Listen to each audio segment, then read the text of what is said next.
This year has been unprecedented for the number of summer storms rolling across the North Atlantic Ocean. We have been waiting for months in the Azores to find a gap between those storms, big enough to sail Florence 1,200 miles across the open ocean home to England.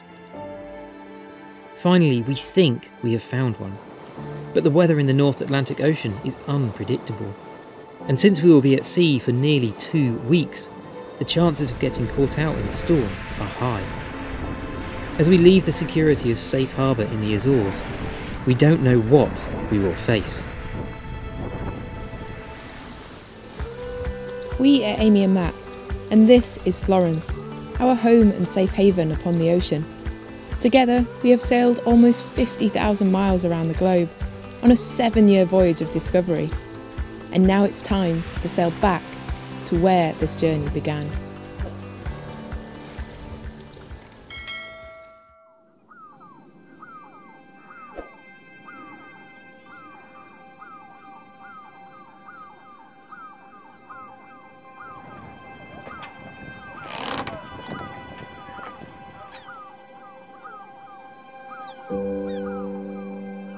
Well, the time has come to leave the Azores. It's mid-August and the season's marching on for getting back to the UK, and we also have now arranged our date for arriving into the UK. So we've just topped Florence up with fuel and water and it's time to go.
This leg of our voyage is going to take us from here in the Azores, across 1,200 miles of North Atlantic Ocean, to the tiny Isles of Scilly, off the southwest tip of England.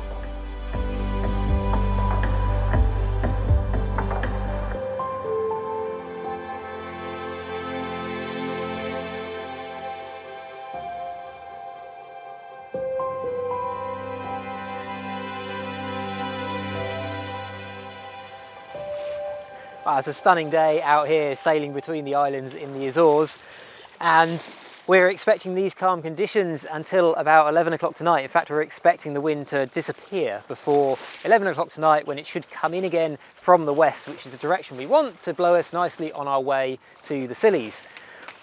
But the reason we're leaving now rather than waiting until 11 o'clock tonight is we just want to use any breeze we can to get out there and get further north. And that's because there's a weather event coming along in a couple of days' time, which has got us a little bit worried. And that's a ridge that's going to come down and go across our course. And that ridge is going to bring a lot of rain and a lot of squalls. And the further north, the weather models say the further north we are when we meet that ridge, the less severe those squalls and rain squalls and wind should be. So that's why we're leaving now when it's very, very light winds and it might be a bit drifty, just to try and get a little bit further ahead of that. The weather model said even if we left at 11, we'd still be clear of it, but we just want a little bit more insurance. After that, it looks like we should have the beautiful breeze, and then the weather models, after about 5 or 6 days, they completely diverge, disagree with each other, so who knows what we're going to have. The weather is a little bit unpredictable around here in the North Atlantic, so we'll just have to keep our fingers crossed and hopefully have a nice passage all the way to the Scillies.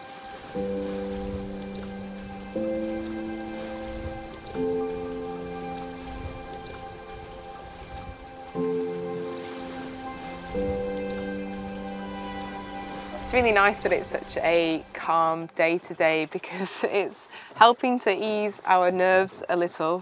This is such a significant passage for the two of us, because it's the last major passage of this circumnavigation before we obviously return to the UK for the first time in 7 years. So as well as all of the nerves and the anxiety that normally comes with doing a passage which is in a kind of unstable or difficult area, we're both, I think, feeling the pressure that we really can't mess this up. A departure like this is always tinged with a little bit of sadness to be leaving the Azores, which is such a beautiful place. But this one's also got the additional sadness of this being the final passage of this circumnavigation. It's not the end of our sailing, and it's not the end of our adventures or videos, but it's the end of a massive chapter. Setting off on a passage with unstable weather is always an anxious time, but for me it's also the fact that this is the last passage, like Amy says, of this circumnavigation. It's so significant that we've been on this path for 7 years now with this goal of sailing back to England, and now we're on the last leg to actually achieve that goal. The closer we get to home, the more lost we feel in a way, because that major drive is going to be gone. We've got lots of other things, exciting things coming up, which we're incredibly excited about, already starting the planning for sailing up to the Arctic next year and what we're going to do with Florence to prepare her for that, and sailing beyond that. We don't have any end to our sailing and video plans, but it's very, very major, and it's suddenly starting to feel a lot more real about sailing around the world. And for me, this last stretch home to England, where we set off from, where we grew up, is actually more significant than when we crossed our track in the Caribbean to actually complete our loop around the world. Actually, this is really what we're aiming for. And so there's a lot of extra butterflies in the stomach because of that. And I think it's going to be a very emotional time when we do sight England again for the first time in 7 years.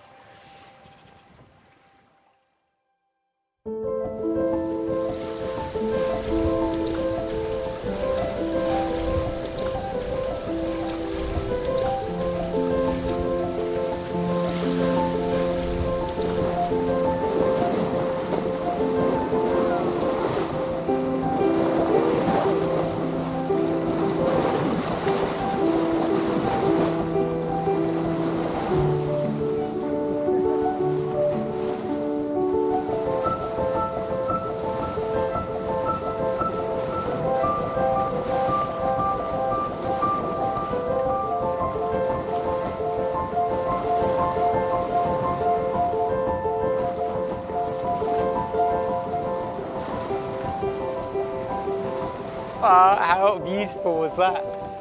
I was just sad because we had to start motoring because the wind's completely died, which is kind of what we expected, and then just this massive pod of dolphins came to play, and they were just playing by the bow, leaping out of the water, and the water's crystal clear. Just, it's beautiful, absolutely beautiful. It's really sad to be leaving the Azores. So just like the waters surrounding the Azores are just teeming with life. We saw a couple of sperm whales in the distance as we were coming out. There's birds aplenty everywhere, and then, yeah, a bit of a dolphin escort as we leave. Beautiful.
Pushing on north, we successfully avoided the worst of the squalls that were forecast, only to run into bad weather further on that was not forecast.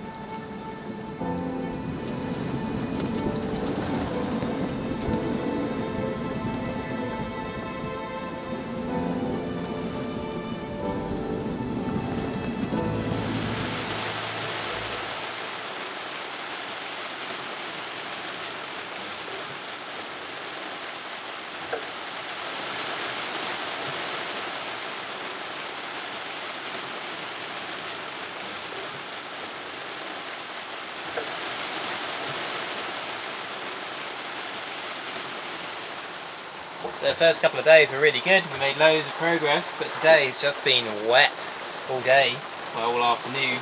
Wind's going round in circles a bit. We're supposed to have wind from that side of the boat, and it's coming from that side of the boat. Doesn't agree with any of the forecasts that I downloaded this morning. So, just a rain cloud, rain driven wind.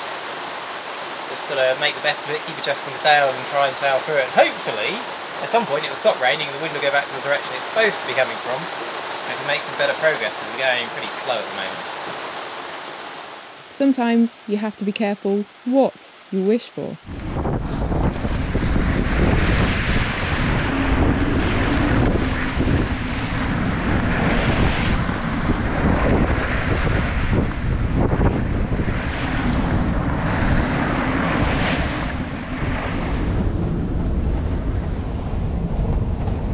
After 10 o'clock at night, it's absolutely pitch black, still raining, but now we're sailing upwind in 30 knots. Can't really show you much.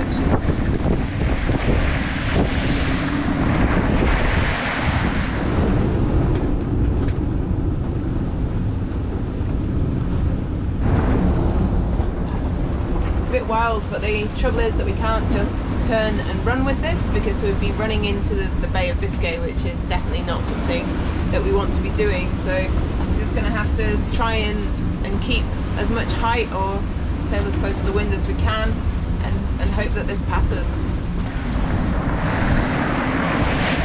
When caught in bad weather at sea, always remember it will pass, but it may not be the end of your troubles.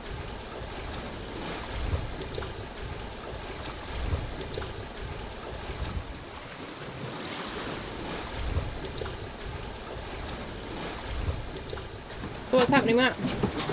Well, all was well, we're sailing along on a beautiful day, and then suddenly all the instruments turned off. So first suspect of that is a fuse.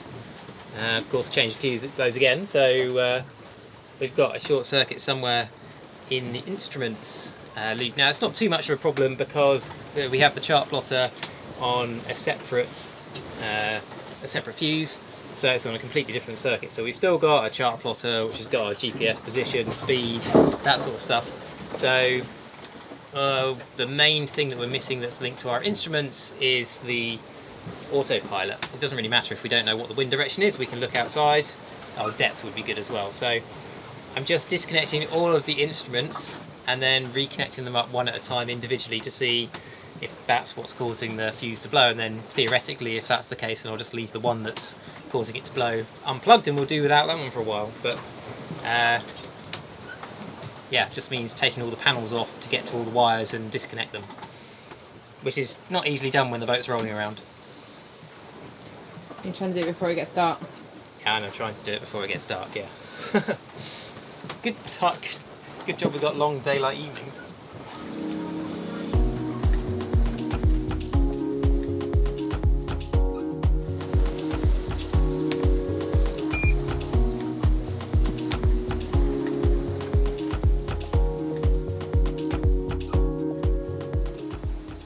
All of the instruments work, and the last thing to check is the autopilot, and I was really hoping one of the instruments would be not working, which would mean the autopilot would be working, but kind of indicates that it's something to do with the autopilot circuit, which is going to be really annoying if we have to motor.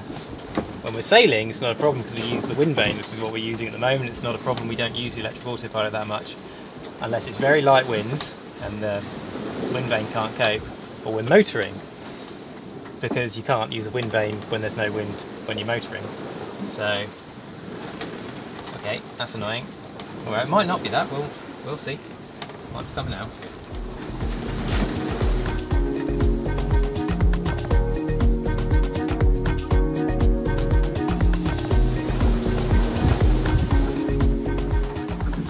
Well, we're back in business. It only took 3 hours, so I've kept Amy up, so I've been faffing around behind the panels. Turns out there's a short somewhere between one of the instruments at the chart table, behind there somewhere, and the rest of them. And so I disconnected everything and then connected it all back one by one, but I got a little bit confused because although I wasn't blowing the fuse on the fuse panel anymore, the autopilot still wasn't working. So I went and had a look at the manual, and there's an extra fuse on the Smart Pilot controller for the autopilot. So the only thing we don't have now is I've had to completely disconnect the autopilot from the rest of the instruments. So the autopilot will just work on heading, whereas normally we have it working off the wind vane on the top of the mast, so it will sail to the wind. So we just don't have that feature because that link in there, something has got shorted and it's causing lots of fuses, causing the fuses to blow. So I just disconnected that, and everything else works apart from wind vane mode on the autopilot. So that'll do, we're back in action. Brilliant, well done, Matt. Yeah, so Amy can now get a bit of sleep, and I can go back to keeping a proper lookout like I'm supposed to, and I managed to get it done before it's dark, so that's good.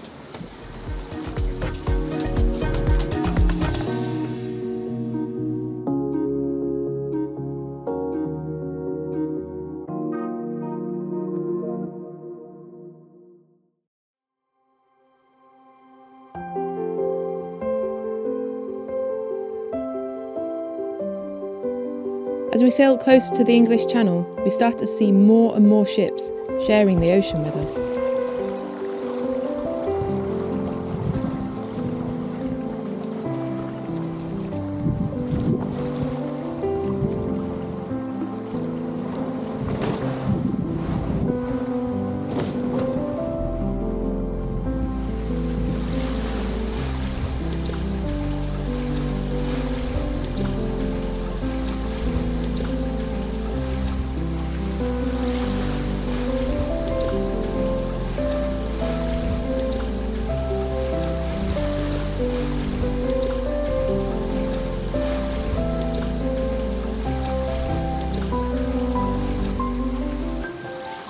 This is just beautiful ocean sailing. It does not get much better than this. I absolutely love sailing along under the Spinnaker.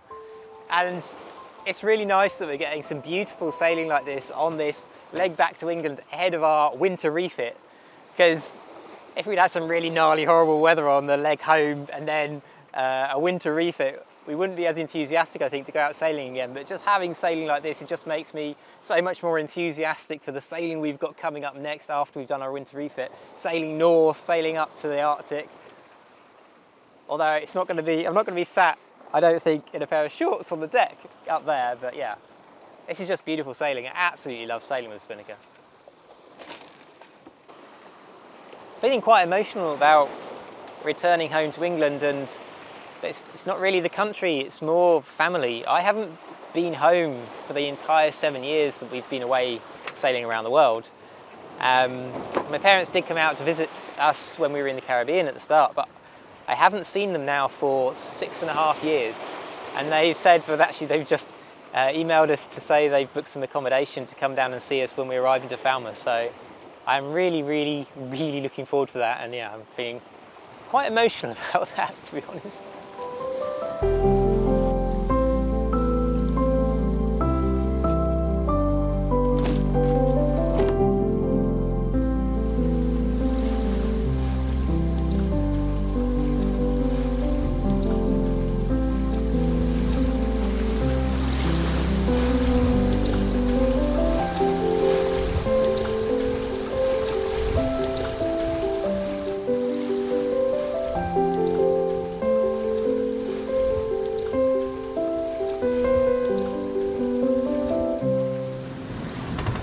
So it's getting on towards the evening, and we need to jibe because we've had a wind shift, so we can't quite make the course we want to go on towards the Scillies.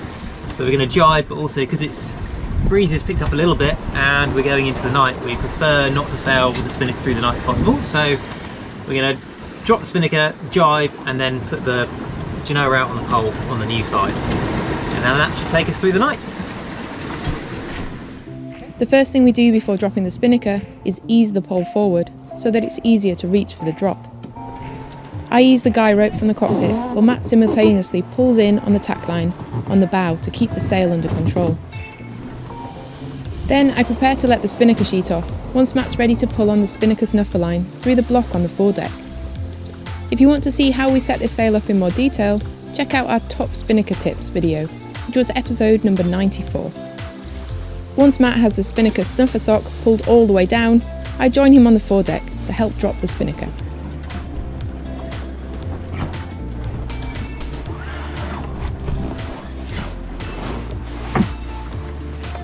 With the Spinnaker safely down and in the cockpit, we work together to take the Spinnaker pole in. With that done, we return to the cockpit to jibe Florence through the wind.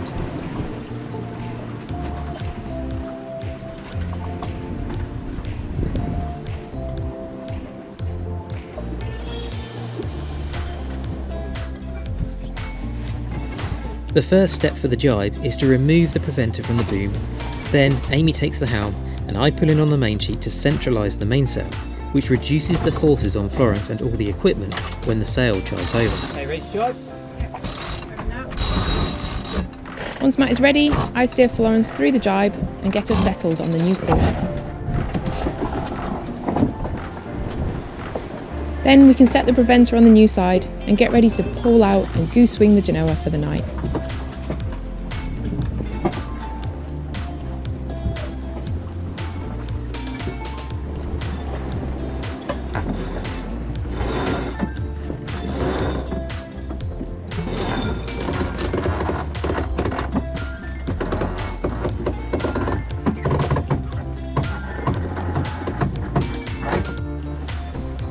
With this setup, there is no risk of us having to go up on the foredeck to drop the Spinnaker if the wind picks up in the night. Nice, we're bang on course. We are now halfway through our final leg home to England. Join us next time as we return to British waters for the first time in over 7 years. Don't forget to subscribe to catch the next episode. We release a video every 2 weeks.